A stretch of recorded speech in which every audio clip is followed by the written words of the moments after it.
Bom dia a todos.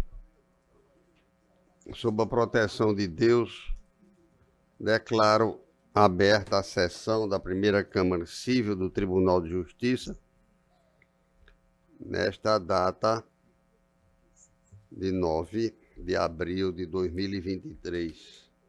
Leitura, discussão e aprovação da ata da sessão anterior. Todos de acordo? Alguma emenda, alguma retificação? Aprovada. Na ordem administrativa, embora já tenha participado da sessão anterior, mas presencialmente, a presidência propõe uma moção de boas-vindas à doutora Sayonara Café, procuradora de Justiça, que acompanhará o nosso trabalho durante este mês, pelo menos. Obrigada, Excelência. Todos de acordo? Na sequência, proposições de comunicações, desembargador Expedito Ferreira, desembargador Delermando Mota. Não tem, Excelência. Desembargador Cornélio Alves. Sem proposição. A presidência informa aos advogados presentes e às partes que eventualmente estejam também presentes à sessão que os processos com ampliação de julgamento ou sustentação oral não serão julgados porque os colegas que substituem ou que compõem o quórum ampliado estão em sessão nas outras câmaras. Também informo que este desembargador estará de férias no período de 15 a 24/5 e o desembargador Expedito a partir do dia 23/5 a 11/6, de formas que os processos sancionados, os seus votos apenas pelo sistema virtual serão julgados nesses períodos apontados das férias de ambos os desembargadores. Na ordem jurisdicional, não havendo proposições ou comunicações, devidamente registrado o agradecimento da excelentíssima Procuradora de Justiça, doutora Sayonara, nós vamos passar à ordem jurisdicional de julgamento, começando pelo processo número 21 da pauta anterior, que é da relator, aliás, do 20, que é da pauta anterior, que tem como relator o desembargador Cornélio Alves e agravante representante Renata Lima Corrêa, doutor Bruno Farias, agravado Unimed, doutor Rodrigo Menezes da Costa Câmara. Está em mesa, doutor Cornélio? Está em mesa, sim. O 21, Vossa Excelência... Não mesa. Não está em mesa, ficará para a próxima sessão. Vossa Excelência está com a palavra, por favor. Ele é o 20. É o 20, doutor Delermando. Vai ter sustentação oral? É o 21 que não está em mesa. O 20 está sendo julgado. Não tem negócio que está vindo aqui, não. Alguém se inscreveu para a sustentação oral? Estão inscritos os doutores Bruno Henrique Saldanha Farias e o doutor Rodrigo Menezes da Costa Câmara, pela Unimed. Estão presentes à sala. O processo 20, portanto... Falta julgar. Falta o voto. Fica julgado, faltando meu voto, que vou proferir em sequência. Ok. Olha, nós estamos às 11h12, às 8h12. Advogados presentes com prioridade, nós temos a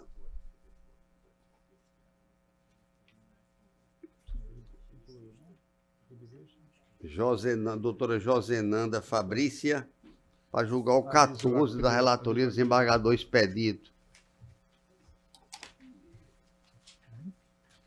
O 14 é uma apelação civil, Simvalino da Silva, Comercial Mototec. Está em mesa, desembargador? Esse rito é conforme os precedentes, né? Bom dia. Excelentíssimo senhor presidente, eminente relator, eminente desembargador e os colegas advogados presentes, os meus sinceros cumprimentos. O caso apresentado se trata de uma decisão abusiva, a qual tem bloqueado o benefício previdenciário do apelante. Isto em decorrência da ação de título executivo extrajudicial promovida pela Comercial Mototec Limitada pela sua falha na prestação de serviço. Ocorre que o senhor Simval tem levado a sua moto até a Mototec, Comercial Mototec Limitada, e tem solicitado apenas a troca de óleo, revisão e o bagageiro. Isso tudo no valor de R$ 170. Acontece que, no momento em que ele retornou para ir buscar a sua moto, foi informado de que o valor devido seria R$ 511,61, porque teriam acontecido outros serviços dos quais ele não autorizou. E então o senhor Simval afirmou que não iria pagar aquele valor todo, aquele valor abusivo, por um serviço no qual ele jamais solicitou.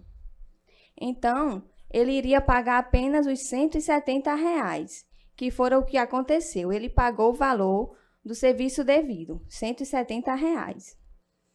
Mas a Comercial Mototec promoveu a ação de título executivo extrajudicial, obrigando-o a pagar aquele valor abusivo. Nesse caso, no processo de título executivo extrajudicial, o senhor Simval jamais acordou pagar esse valor.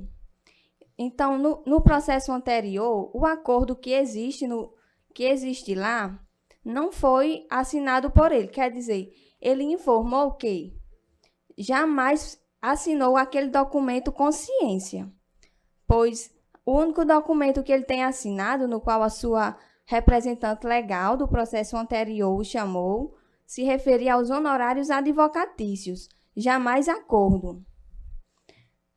Nesses termos, ele afirmou que também não sabe ler. Confiou na palavra da sua representante e assinou esse documento dos honorários advocatícios. E então, é importante salientar também que, no processo anterior, ocorreu a ausência de defesa técnica.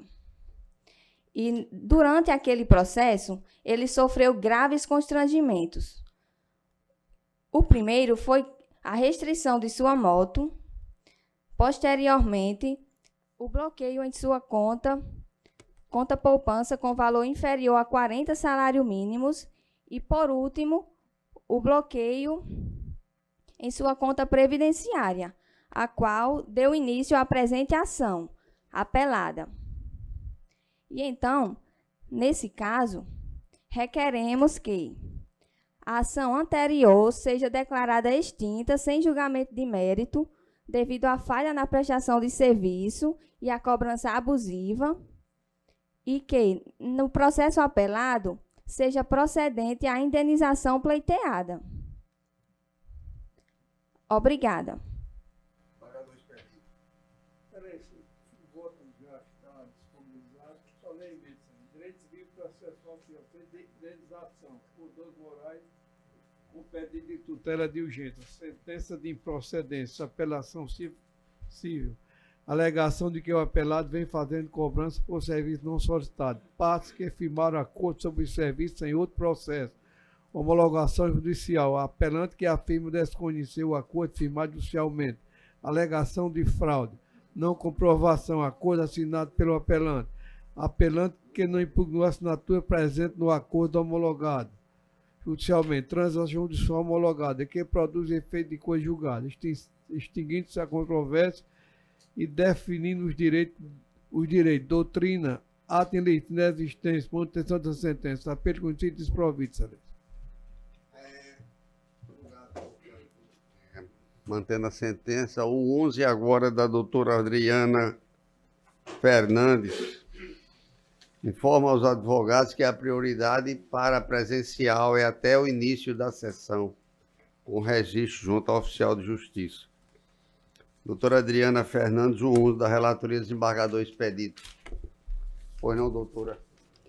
Excelentíssimos senhores desembargadores que compõem esta primeira Câmara Cível, bom dia. Excelentíssima senhora procuradora, prazer revê-la aqui. excelentíssimos senhores, colegas aqui presentes, chamados excelentíssimos também. Bom dia a todos. Bem, trata-se de um agravo de instrumento no qual foi proferida uma decisão garantindo às agravadas um direito de moradia sobre um imóvel que pertence aos pais do agravante. Além de garantir essa permanência nesse imóvel,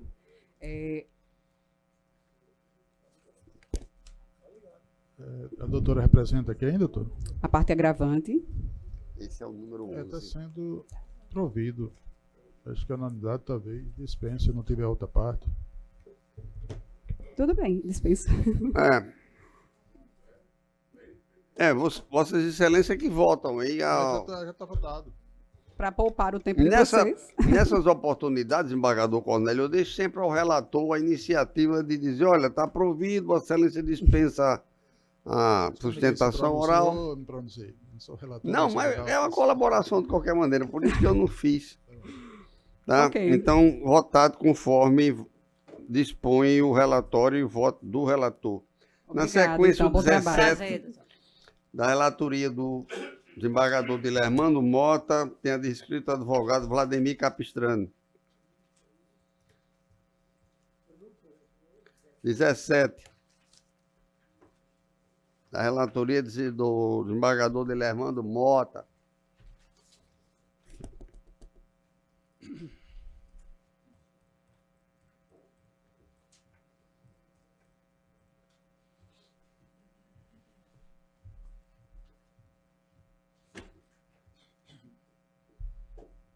Pois não, doutor Vladimir? Vamos lá. Pois não. Bom dia a todos. Eu falo pelo agravante Seturne. Senhor presidente, senhor relator, senhores desembargadores, esse processo, esse agravo de instrumento, ele trata de uma decisão liminar, um deferimento de uma tutela provisória de urgência que foi deferida no âmbito de uma ação popular que tramita na segunda vara da Fazenda Pública. Naquela ação popular, a autora debate a possibilidade, na verdade, as modificações que ocorreram em linhas do serviço de ônibus de Natal.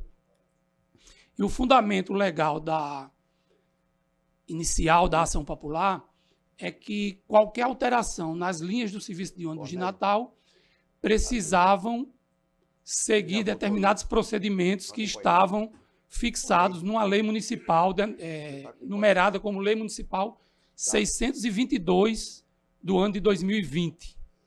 Excelência, o processo em tela, se Vossa Excelência me permite interromper, do desembargador Dilermando Mota está negando provimento.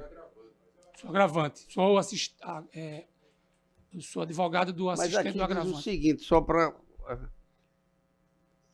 botar motivo, já que eu disse, o resto daqueles firmados na decisão que a gente tem que a decisão que deferiu a tutela de urgência pretende, no sentido de determinar o restabelecimento da linha de onde o transporte retira a titulação nota nela, merece ser mantida pelas razões expostas.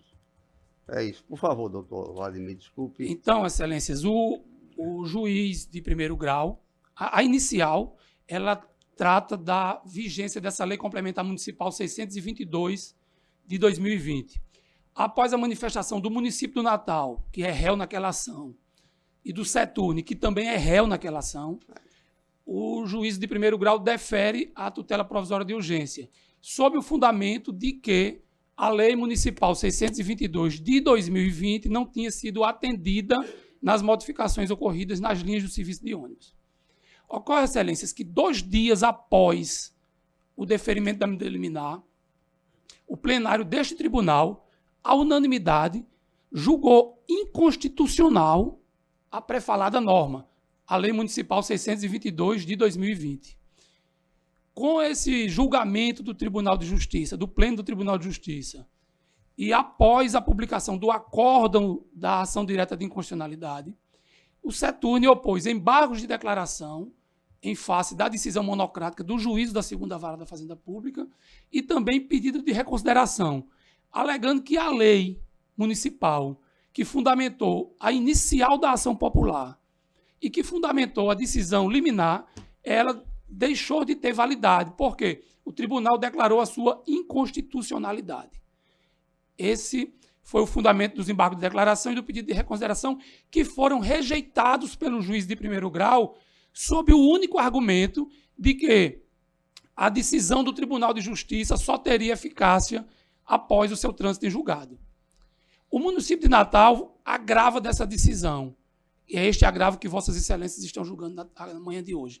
Sob o argumento de que a jurisprudência do Supremo Tribunal Federal, ao contrário do que afirmou a decisão de primeiro grau, é toda no sentido de que, após a publicação da ata da sessão de julgamento, a decisão na ADI já passa a surtir efeito.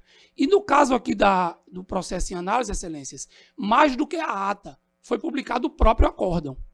Foi esse o fundamento do agravo de instrumento do município do Natal. Esse processo foi distribuído para a relatoria do doutor Ricardo Tinoco, que então funcionava no gabinete do desembargador Dilermano como juiz convocado. E Sua Excelência, o doutor Ricardo, ele nega o efeito suspensivo ao agravo de instrumento, alegando, primeiro, que a decisão do juiz de primeiro grau estava equivocada. Ele reconhece que a decisão está equivocada.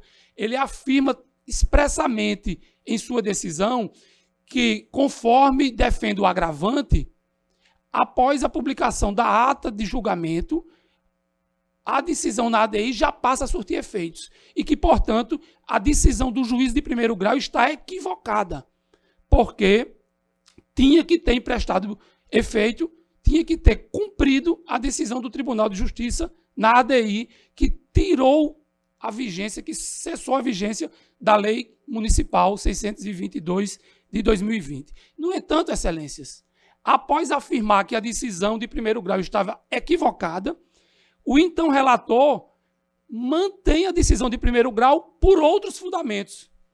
Fundamentos esses que não estão sendo debatidos no processo. Não estão sendo debatidos neste agravo de instrumento e não estão sendo debatidos na ação popular. Ou seja, a decisão que, por outros fundamentos, mantém a liminar, ela inova no processo, inova no agravo e inova na ação popular. Amplia indevidamente a causa de pedir da ação popular. Por quê? Porque a ação popular, tanto a inicial, tanto as contestações, tanto a decisão liminar que deferiu a tutela provisória de urgência, elas se limitam a debater a Lei Municipal 622 de 2020. E essa lei teve a sua eficácia suspensa pelo Tribunal de Justiça, à unanimidade, numa ação direta de inconstitucionalidade. Portanto, Excelências, o debate que a decisão do Dr. Ricardo Tinoco estabeleceu neste agravo de instrumento, ele amplia a causa de pedir. Ele utiliza fundamentos jurídicos que não estão sendo debatidos no processo, nem no primeiro grau, nem nesse agravo de instrumento. Isso a um só tempo significa ampliação da causa de pedir e supressão de instância, porque o juízo de primeiro grau não debateu esses temas que estão na decisão do Dr. Ricardo. E, portanto, dessa decisão, inclusive, o Seturne, que é réu na ação popular juntamente com o município do Natal e é assistente do agravante, o Seturne apresentou um agravo interno, trazendo aos autos justamente esses argumentos de que aqueles fundamentos que foram utilizados para manter a decisão liminar, fundamentos novos que não fazem parte do debate, nem do agravo de instrumento, nem da ação popular, eles não poderiam ser manejados. Por quê? Porque representam inovação na instância recursal. E, Excelências, é importante destacar, isso está dito também no agravo interno, que a ação popular ela já está com a sua causa de pedir estabilizada. Tanto porque a inicial foi proposta apenas com o fundamento da vigência da Lei Municipal 622, quanto porque a ação já foi contestada, tanto pelo município do Natal, quanto pelo Seturne. Ou seja, naquela ação não pode mais haver modificação de causa de pedir. Já é defeso ao próprio autor modificar a causa de pedir, porque os réus já contestaram a ação.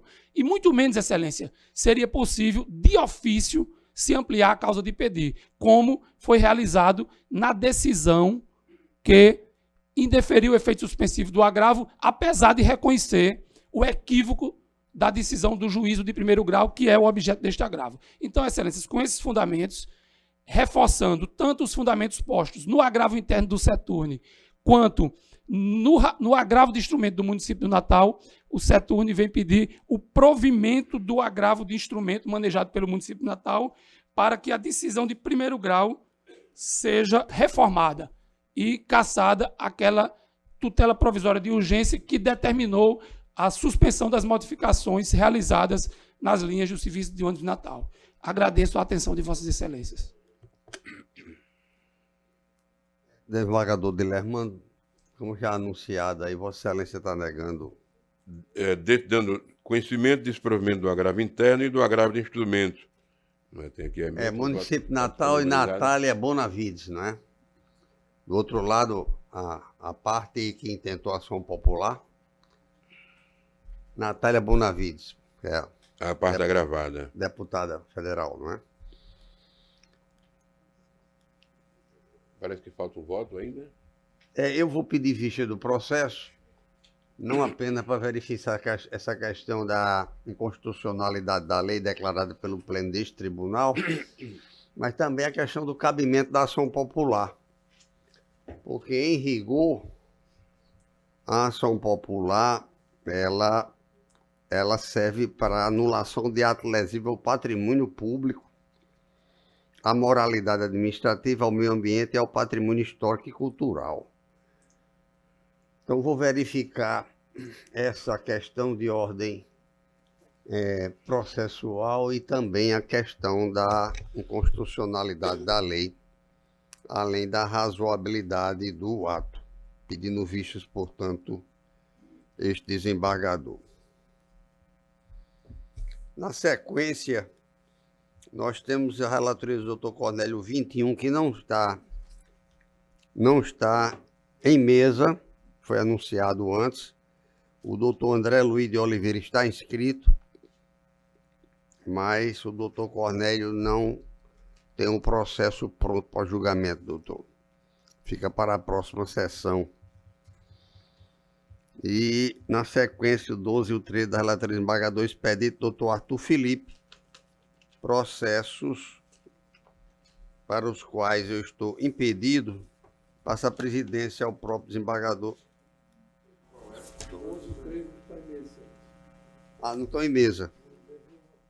Ok. Pois não. Não havendo mais inscrição de advogados presentes,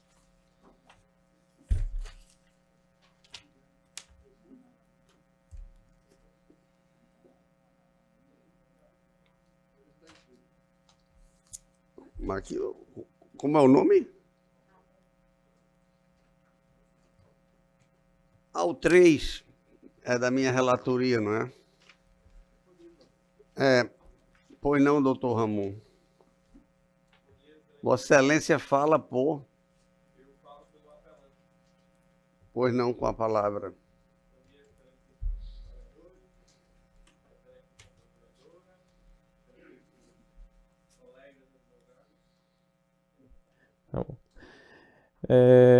Gostaria, primeiramente, de desejar a todos uma boa semana.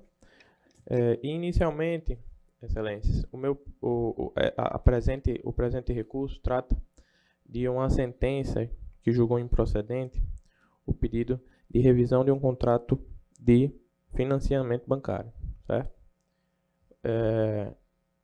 Esse financiamento bancário, ele originou-se de uma dívida de uma fatura de cartão de crédito. O apelante, ele dirigiu-se ao banco com o intuito de parcelar a fatura do mês. Estava na faixa de R$7.000. Acontece que o banco, ao invés de realizar o parcelamento, ofereceu-lhe e disse que seria ali a única alternativa, uma modalidade chamada de reescalonamento, que na verdade seria um financiamento, que nessa modalidade o apelante teria que quitar todas as faturas do cartão de crédito, que estariam ali em torno de R$15.000, tá bom?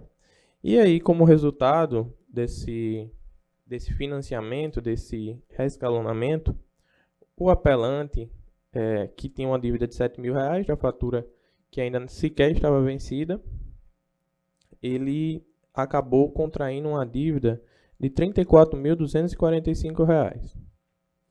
E aí, gostaria de ressaltar que o apelante é um trabalhador, né? Ele trabalha de segunda a sexta-feira, 8 horas por dia. No sábado, trabalha 4 horas por dia. Então, são 44 horas por semana. Isso é importante para Vossas Excelências terem uma noção de que o desconto que é feito no contra-cheque diretamente do apelante, ele compromete 44% do salário do apelante.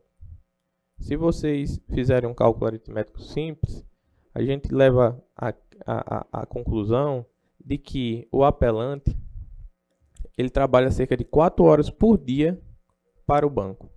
4 horas do dia dele, ele dedica-se e a remuneração dele é toda destinada a esse financiamento que ele vem pagando. Então, são 44% do salário dele que é debitado. E isso, Excelência, eu nem considerei que ele paga a pensão alimentícia da filha, porque não é em virtude de ordem judicial, mas é pagamento voluntário, de modo que a gente dificilmente poderia provar. Geralmente é pagamento in natura.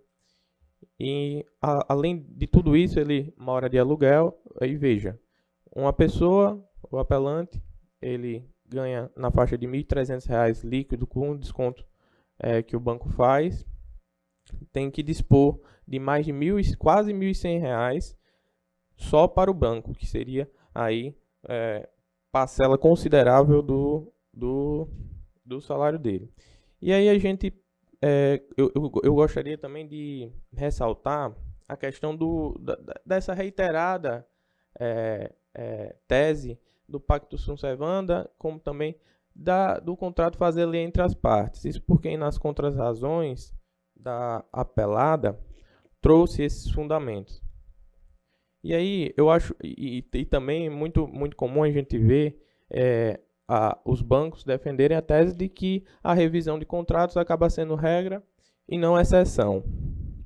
Mas veja só, Excelência, qual alternativa meu cliente tinha? Se não refazer fazer, né, o reescalonamento. Juntaram um documento, ele assinando, e qual é a validade desse consentimento, né? Uma pessoa que está ali quase sendo induzida a realizar esse contrato, esse reescalonamento, que a gente sabe que afeta completamente o mínimo existencial do consumidor. Então, nesse sentido, é nosso dever também ressaltar a nossa discordância em relação às decisões de primeiro grau de alguns juízes que vêm cada vez mais comungando com essas práticas abusivas praticadas pelos bancos. Muito pouco se fala e muito pouco se fundamenta em série de primeiro grau sobre a lei de superendividamento, né? Que é uma lei recente que trata justamente dessa questão, e eu pouco vejo na minha militância nessa esfera os juízes trazerem sua fundamentação a lei de superendividamento e muitas vezes passar por cima, por exemplo, de fundamentos que já estão no Código de Defesa do Consumidor, né? Só para ter uma noção, no presente caso, Excelência, a apelada foi revel, né? E mesmo que a revelia, a gente sabe que o juiz pode, naturalmente, decidir de forma desfavorável a parte altura. No entanto, Excelência, o juiz, ele, em tese, não teria a atribuição de promover de ofício, por exemplo, uma perícia contábil. E, dessa forma, eu presumo que, se a outra parte não se contrapôs aos cálculos que foram colocados, feitos de maneira razoável e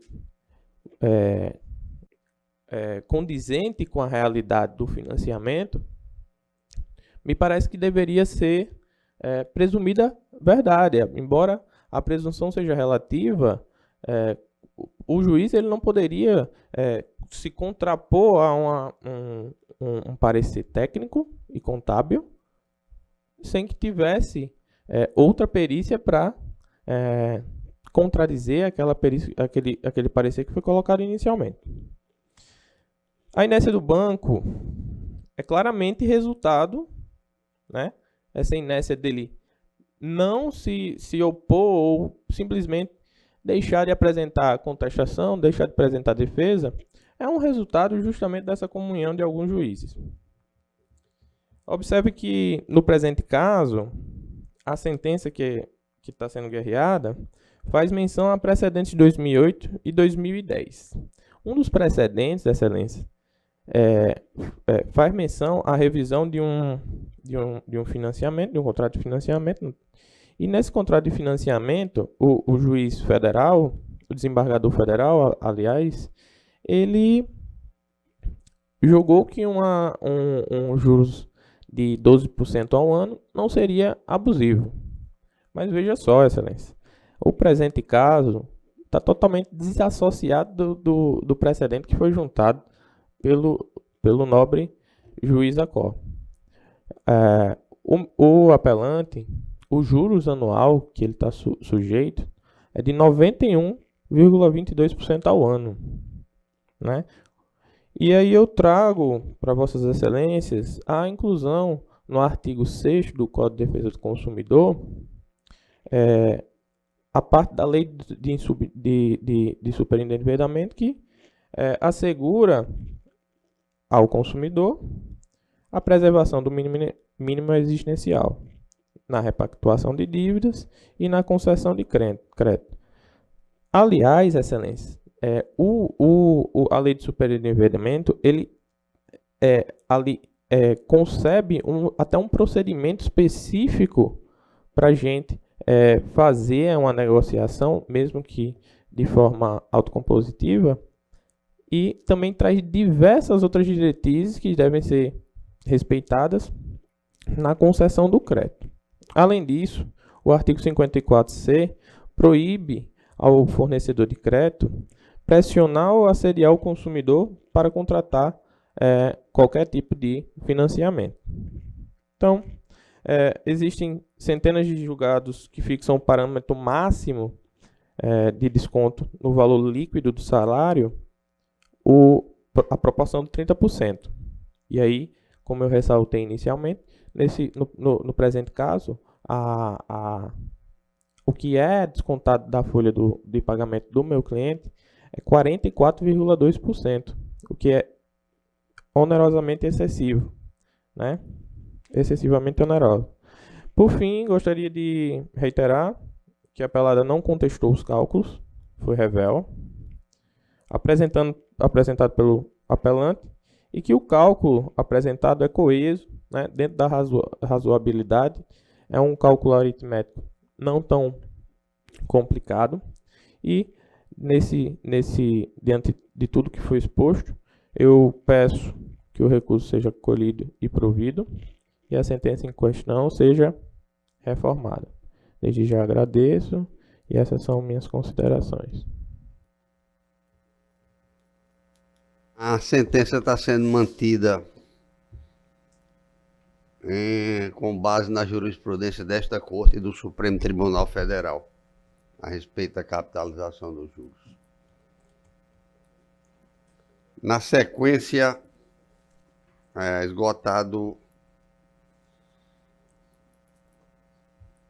a sustentação oral presencial, nós passamos então ao agravo instrumento número 1, Ricardo Cavalcante Barros. Está presente na sala. Não está presente, votado conforme com esse nego provimento ao recurso. O 2, Feliciano Lira Moura. Está presente a sala, doutor Feliciano Lira Moura. Não está presente, votado conforme consta do sistema. Número 3, Hein? Número 3, julgado agora pelo doutor Ramon Isaac Saldanha de Azevedo e Silva, que fez uma belíssima defesa dos interesses do seu cliente. Registrar. O número 4 é um habeas corpus cível da relatoria do desembargador Expedito Ferreira. Está inscrito doutor Paulo Roberto Dantas de Souza Leão. Bom dia, Excelência. Pois não, doutor. Paulo Leão Júnior. Pois não, doutor. Vamos para frente. Cumprimentando Vossa Excelência e toda a egrégia Primeira Câmara Civil.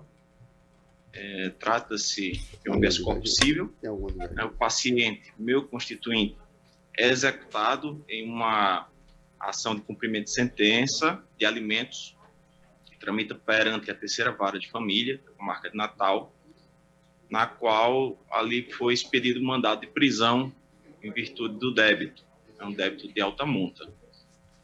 Foi requerido a primeira instância que, com o pagamento das 3 últimas parcelas, lhe fosse expedido contramandado de prisão, e a magistrada Acó não apreciou o pedido, limitou-se a dizer que somente com pagamento integral da dívida seria expedido contramandado de prisão.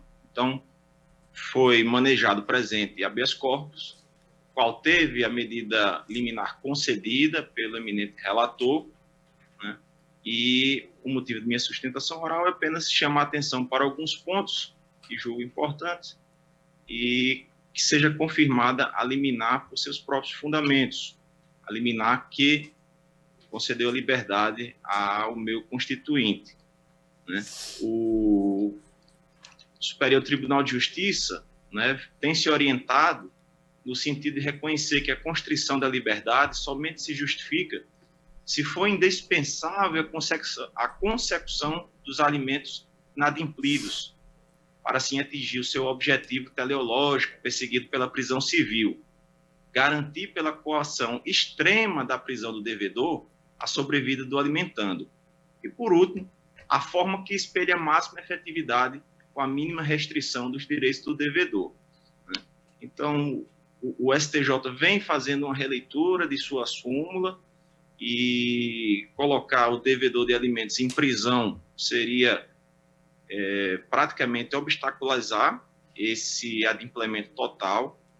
As 3 últimas parcelas foram adimplidas logo após a concessão da liminar, e eu rogo a Vossas Excelências que essa medida liminar concedida pelo eminente relator seja confirmada agora no mérito do julgamento desse habeas corpus. Agradeço a atenção de Vossas Excelências.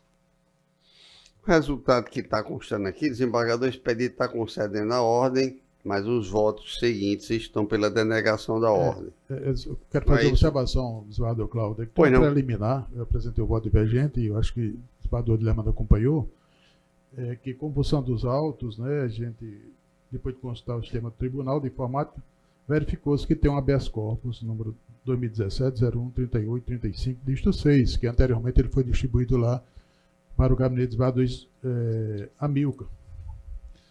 Aí, assim, nos termos do artigo 930, parágrafo 1 do CPC, e 154, inciso 3 do regimento interno do tribunal, ele deveria ter sido distribuído para lá. Né? Mas o voto que está disposto aqui é outro. Não, o voto meu não, é isso. Então, Tem essa preliminar. E no mérito eu estou discordando, denegando, porque o autor do habeas corpus, ele está foragido até hoje, em 2017, ele paga R$100, 50 quando quer, ele nunca procurou a revisão. Eu acho que o habeas corpus não é o meio adequado para pedir a revisão dos alimentos. Desembargador Cornélio, realmente Vossa Excelência está colocando aqui no início do voto, preliminarmente, impede a distribuição desse veto ao predito gabinete por prevenção. É questão que devia ser analisada. Então, mas não está destacado aqui, por isso que eu não falei inicialmente, destacado para votar a preliminar. Tá bom. De maneira que eu coloco a preliminar perante o relator para votação pelo não conhecimento da habeas corpus em face da prevenção do gabinete do desembargador Amilcar, não é isso? É isso. Eu não desconhecia as teoricamente. É, vai analisar. Então, Vossa Excelência pede vistas para o relator para examinar a preliminar arguída pelo desembargador Cornélio Alves. Na sequência, o 5 da relatoria do desembargador Expedito, que tem 2 advogados inscritos, não está em mesa. Francisco Souza dos Santos, Samara Maria Moraes do Couto. Na sequência, o 6 da pauta, houve sustentação do doutor Cristiano Barros e o desembargador Dilermando Mota pediu vistas. O 6. Eu estou acompanhando o relator. Desembargador Vista, Cornélio, relator. diz que aguarda o voto vista. O 6? Vota na sequência, né? O 6 é. Porque estava no mesa, não? Não, o 6 está na mesa, está em Vou mesa. pedir vista. Vossa Excelência acompanha ou Vou pedir vista. com vistas o 6 para o desembargador Cornélio, após o voto vista do desembargador Dilermando acompanhando o relator. O 7, João Vitor de Holanda Diógenes. O processo, apesar da inscrição do doutor João Vitor, não cabe sustentação oral da relatoria do desembargador Expedito Ferreira. Qual o? 7. Não cabe. O 8º, Unimed, Rodrigo Menezes da Costa e agravado Benjamin Menezes Mota. Está com pedido de vista para o desembargador Cornélio Alves.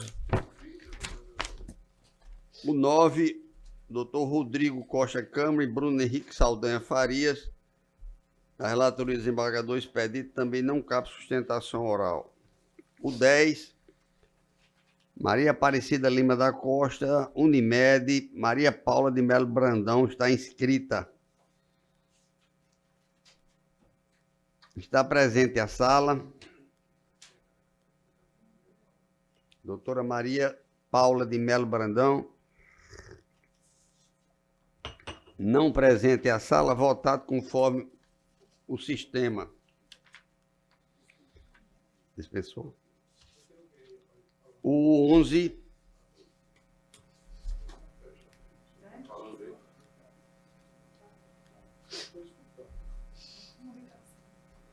Bom, se aparecer depois a gente revê. O 11, doutora Adriana Fernandes Lima. Já houve o julgamento favorável. O 12, da relatoria do desembargador Expedito, retirado de pauta, e o 13 também. De mesa, aliás. 14 já foi votado. Na sequência, o 15, desembargador Dilermando Mota. Tem inscrita a doutora Cristina Regina Soares de Araújo Lima. Marcos André da Silva, agravado Dina Nascimento Moreira Silva e Pedro Lucas da Silva. Está presente a sala a doutora Cristina Regina.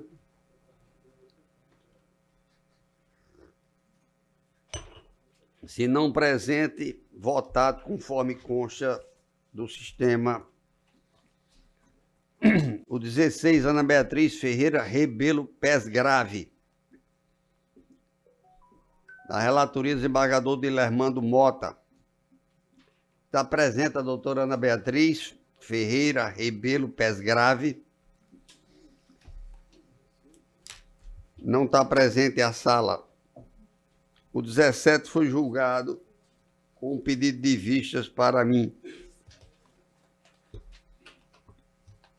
O 18 também não está em... O 20, aliás, já foi hein? O 20 da relatoria do desembargador Cornélio estão inscritos os doutores Bruno Henrique Saldanha Farias e Rodrigo Menezes da Costa Câmara. Já foi julgado. O 20 já foi julgado. Os processos que ficam pendentes para julgamento com quórum ampliado. Um minutinho, por favor. Os processos que estão pendentes de julgamento com quórum ampliado para a próxima sessão são o 22, que tem Arituba, Espacenta, Construtora, e da outra parte, Fernando Batista Coelho, tem a inscrição da doutora Maria Esther Alencar Advíncula da Assunção. Já houve sustentação oral na primeira vez, cabe agora na ampliação do quórum. Também o 22, Central Construções Limitada, município de Currais Novos, doutor Leonardo Braz Galvão, também fez da primeira vez e agora fica ampliado para a próxima sessão. O 24 da pauta tem Jodiesel e Banco do Nordeste, e tem o doutor Aurino Bernardo Giacomelli Carlos, inscrito para sustentação oral. Processo destacado para debate é o 25, que foi adiado também, da Unimed, que tem como Unimed de uma parte e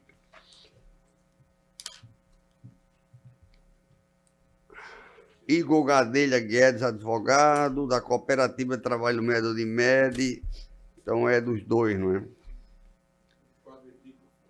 Apelado representante Teodoro Barros Pinheiro,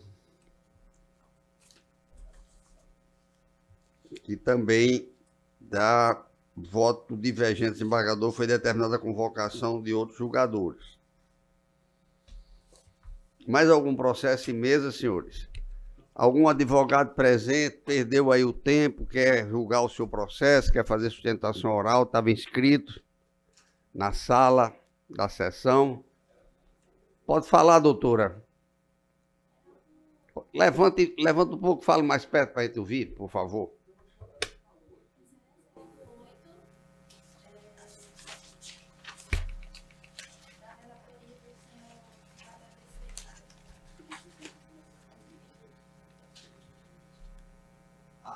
Vossa Excelência é advogada de quem? Sim.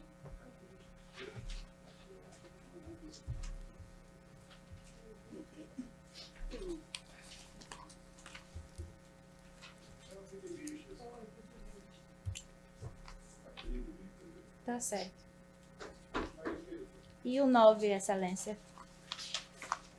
Esse processo 8, então, fica com a oportunidade de fazer defesa oral para a próxima sessão, porque aí a gente já julga de uma vez após esse pedido de vista do desembargador Cornélio.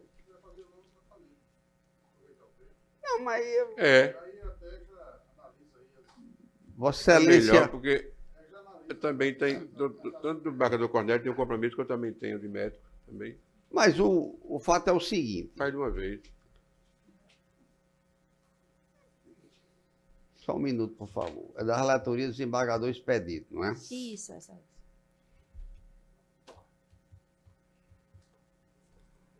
As questões que estão mais discutíveis aqui na Câmara, como nas outras câmaras, são as questões de cirurgia bucomaxilofacial, porque os valores estão absurdos de remontagem. É uma verdadeira iniciativa de 400 mil reais, 450 mil reais, para fazer uma reconstrução estética de mandíbula, enfim, é um negócio. Mas vamos ao 8, e o 9 é a mesma tese? Não, o 9 não cabe sustentação oral. É cumprimento de sentença, não é? O 9 não cabe. Se quiser fazer do 8, comigo não tem. Vossa Excelência quer fazer a defesa do 8º, do 8? Eu posso fazer, Excelência, que é de assistente terapêutico. Já tem uma definição, já, né? Tem terapeuta, tem aquela situação já, né? Mas aqui nós estamos tirando a questão da natação terapêutica. É essa a mesma coisa? Não, essa é só do assistente terapêutico, Excelência. Bom dia a todos. Bom dia a todos. Gostaria de cumprimentar Vossas Excelências, na pessoa do presidente dessa colenda Câmara, assim como a ilustre representante do Ministério Público, os demais colegas advogados e os serventuários dessa casa. O objeto da demanda, né, assim como eu já falei, trata-se de assistente terapêutico, o que essa discussão já vem sendo bastante adiantada no âmbito dos tribunais, né, e consolidada, né, praticamente no âmbito aqui do Tribunal de Justiça do Estado do Rio Grande do Norte. De modo que utilizo esse espaço justamente para o amadurecimento, né, da ideia e também questão que já vem sendo um entendimento firmado, né, pelo STJ acerca da taxatividade do rol da ANS. Inicialmente, o que merece mais destaque, né, nessa discussão é que a Unimed Natal não se priva de autorizar o AT para os seus beneficiários. Ao contrário, né, a Unimed pauta sua conduta em parâmetros legais e contratuais, e tratamos aqui, excelências, da questão da sustentabilidade do sistema de saúde suplementar, né, em prol de todas as famílias que precisam utilizar de seus serviços, inclusive dos seus beneficiários representados. Então, em decorrência disso, vários atos normativos, né, demonstram a não obrigatoriedade do custeio do AT em ambientes extraclínicos. Assim como a Lei 9.656 de 98, que regula os planos de saúde, em nenhum momento inclui entre esses serviços obrigatórios esse tipo de tratamento para fora do âmbito clínico, né? De igual modo, são as resoluções normativas da ANS que não prevêem tal cobertura. Para se ter uma ideia, nem a RN 539. Mas, para além de tudo isso, não só existe uma ausência da inclusão do AT domiciliar e escolar no âmbito da ANS, como já se foi manifestado, né, pela não obrigatoriedade. E isso também está muito claro no ofício 64 e no parecer 39, ao qual já estão também nos autos. Em ambas as manifestações, a ANS foi muito clara ao estabelecer que a cooperativa não é obrigatória a autorizar o tratamento solicitados em ambientes extraclínicos, como já repisado, pois onera excessivamente uma das partes do contrato, ao qual foi firmado o seu compromisso, considerando custos extremamente elevados e, principalmente, custos alheios ao objeto do contrato, pois, atualmente, a ausência de regulamentação acerca da figura do AT não possui qualquer necessidade legal ligada à área da saúde. Pois bem, excelências. Sendo assim, desde já se mostra que a figura não está ligada ao objeto do contrato firmado entre a cooperativa médica e o beneficiário assistido, que é justamente a assistência à saúde. No presente caso, o pleito para autorização para o AT, né, a Unimed Natal, vem nesse sentido, na questão da não obrigatoriedade, né, a questão também do rol taxativo da ANS, assim como vem sendo já consolidado no âmbito do Superior Tribunal de Justiça, e a Unimed Natal pugna pelo provimento do agravo de instrumento. Obrigada, excelência. Pagador expedito.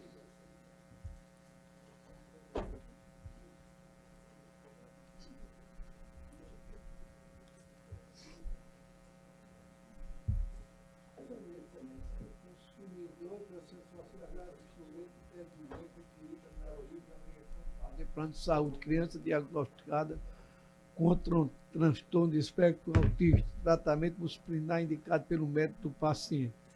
Técnica de cobertura, argumento de exclusão de cobertura do plano por não constar no rol da Agência Nacional de Saúde, ampla jurisprudência que reconhece o rol da AMS como exemplificativo e não taxativo, preenche o requisito para a concessão da tutela de urgência.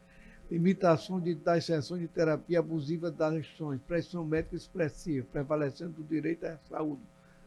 Manutenção da lesão agravada, que esse agravo conhecido parcialmente provido.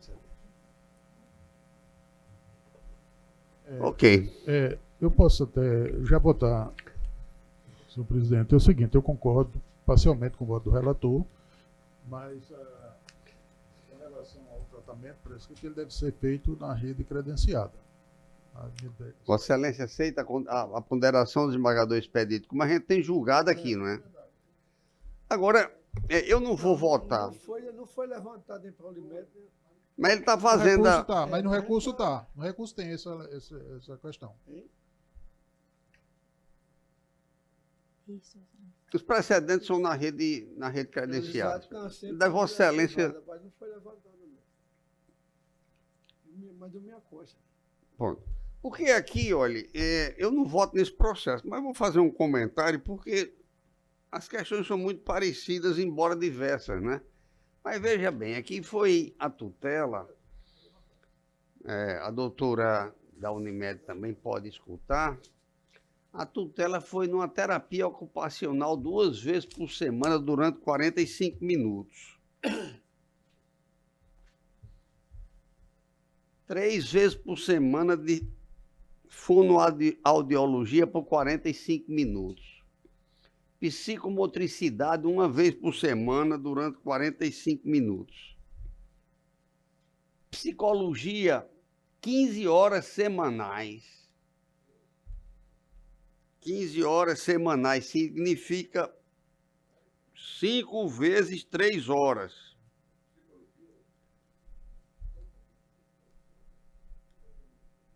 E mais natação terapêutica 2 vezes por semana. Vamos botar mais 45 minutos. Isso significa aqui 1h30. Aqui significam 2 horas. Aqui significa 45 minutos, 3 horas. E aqui 2 horas. Então são 17, 20, 21, 23 horas por semana de 5 dias, o que dá 4 a 5 horas de ocupação para uma pessoa deficiente. Então, eu acho até que nós, magistrados, eu vou fazer esse comentário aqui, não podemos, em rigor, dizer que é muito ou pouco, mas até para um adulto é pouco. Eu que sou pai deficiente, eu tratei meu filho desde 15 dias de nascido, com todas essas coisas aqui que não existiam em Natal, eu fazia em casa, sob orientação, porque não tinha em Natal ninguém disso. E eu acho uma questão excessiva. Excessiva. Não pode tratamento de criança deficiente, seja deficiente mental, como é o caso, deficiente físico, se tornar excessiva para a criança. Uma questão que a cooperativa não está analisando isso, mas tem médicos para um parecer técnico a respeito disso, mas eu queria aproveitar essa ocasião para fazer esse comentário em tese, a partir desse caso. 20 e tantas horas de tratamento, 5 dias por semana para uma criança.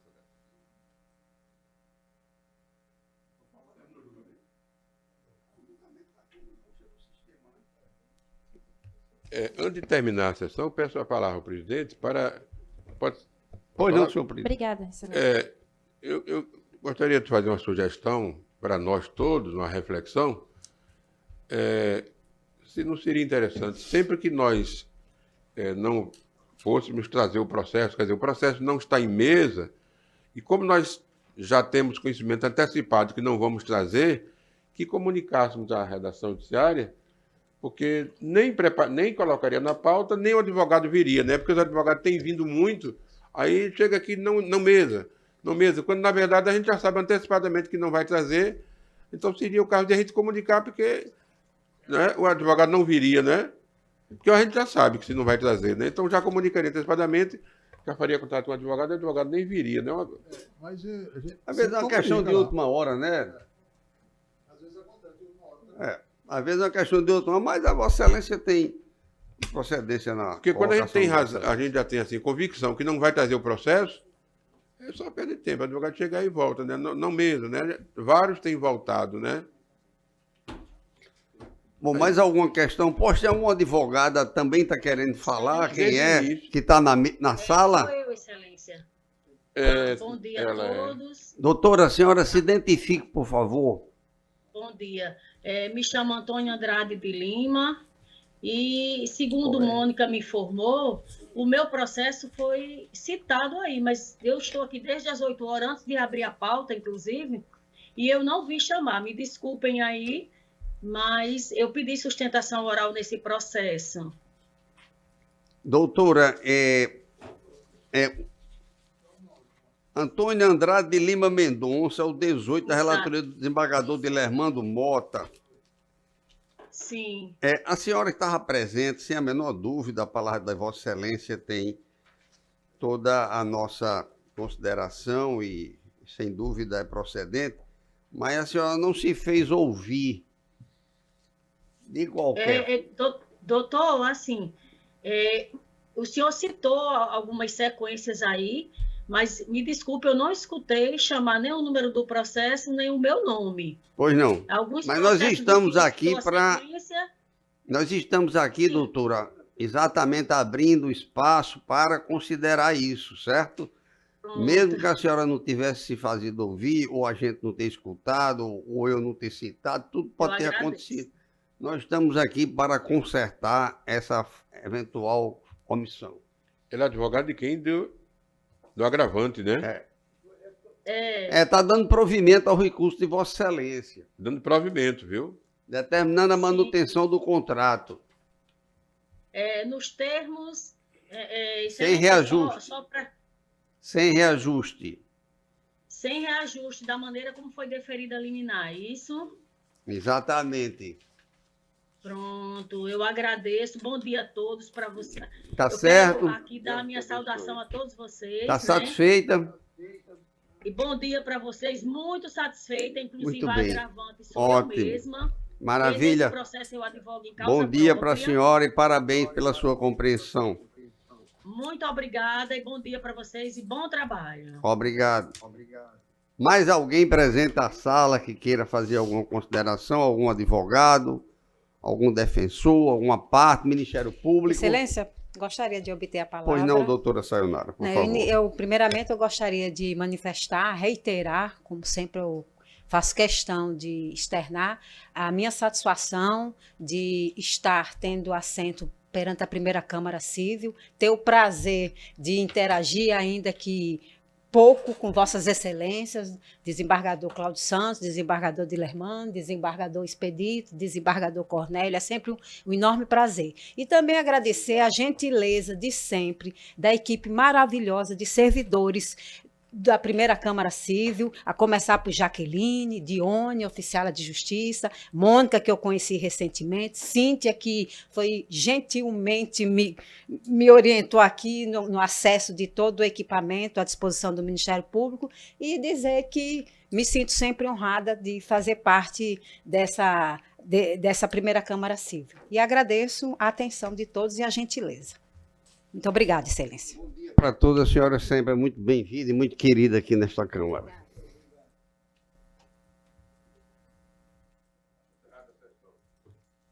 Declaro encerrada a sessão.